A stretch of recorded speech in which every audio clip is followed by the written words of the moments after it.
Hello, ako mga pala si Purple Owner, nagbabalik para sa usapang trabaho. So ito, may papakita ko sa inyong hiring, no? Hiring sa Europe, no? So para lang to sa mga yung mga nasa Europe na ngayon. Halimbawa, ikaw, nasa Europe ka, wala ka pa rin mahanap na trabaho. So ito yung pagkakataon mo.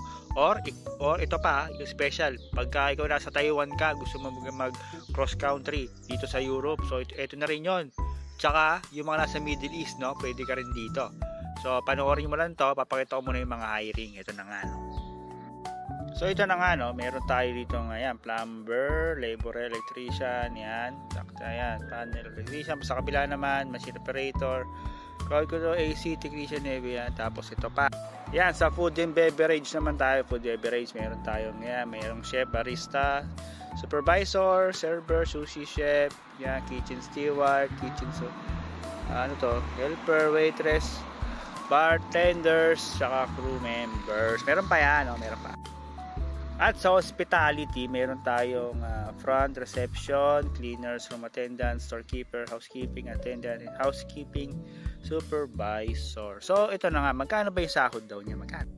At ito na yung sahod, no? Sa mga waiters, kayan. Ayan, di ba? Sa chef, merong 1.3. Sa, ayan. Tapos, food supervisor, 1.6. Kapag chef ka, yan. 1, 2, 1, 4, yan. Sous chef, 2,000, yan po, porters, 1,000.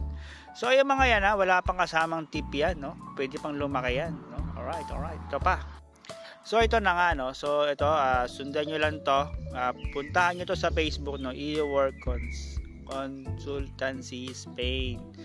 So, itong agency na to, naka-base siya sa Spain, pero kaya niyang mag-process ng documents sa buong Europa. Alright.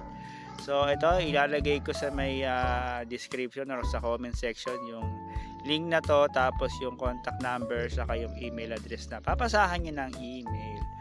So, yun, ganito na nga lang, no? So, apply na kayo. So, ito, trabaho, Europe. So, alright. So, ganito na lang, guys. So, follow nyo na ako dito para sa mga susunod na mga hiring, no? Dito sa Europe. Alright. Ingat palagi sa LT. God bless. Peace.